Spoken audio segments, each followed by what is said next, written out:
All right, so with the Iran conflict officially behind us, for now, let's hope permanently, we can get back to looking at market data from the macro level. So as the conflict have ended, we have come directly into Labor Week. And Labor Week is a big driver of interest rates. So right now, labor is just in a very unique spot. I don't really quite know how to portray it because basically the data is showing that the labor market is fine. You have jobless claims, and this is, I want to highlight this to everyone. Of all the labor prints, jobless claims is the one that I like the most. Jobless claims is still at multi-decade lows.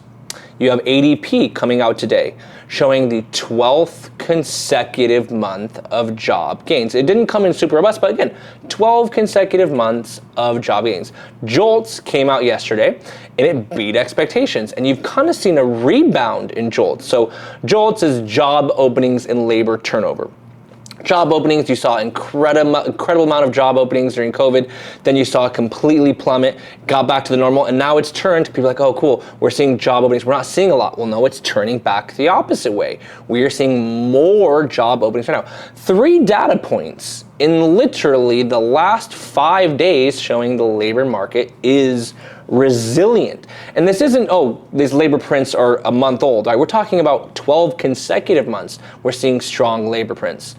But this past Friday, there's also data reports on consumer sentiment and how they feel about the labor market.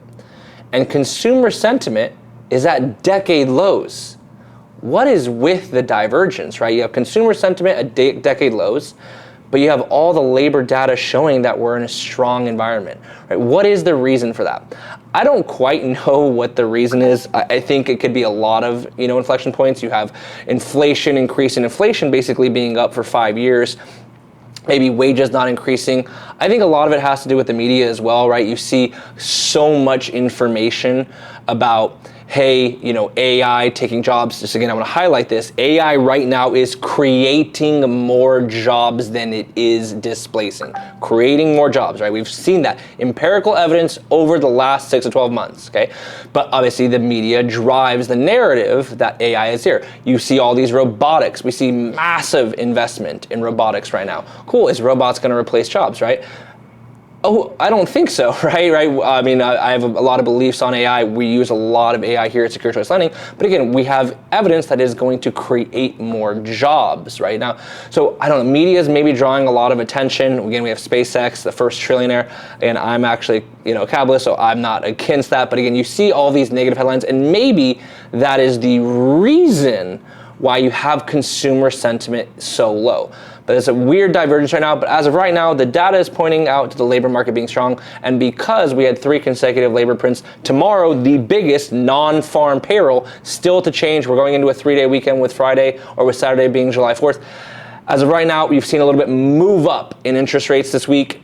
I believe it's expected. New Q3, good labor prints. Personally, if you want my opinion, I've talked about it for multiple weeks in a row.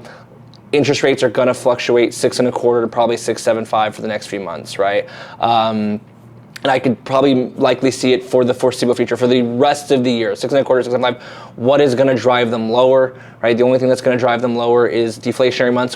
Could see those, maybe the Fed coming off of rate hikes, and maybe not going to happen. What's going to drive them significantly higher? Fed hikes, right? Inflation. Well, we've seen inflation's coming down. So right now, 6.25, 6.75 is what we're seeing. But if you have any thoughts on why consumer sentiment is so low and why the data may be skewed, love to hear it.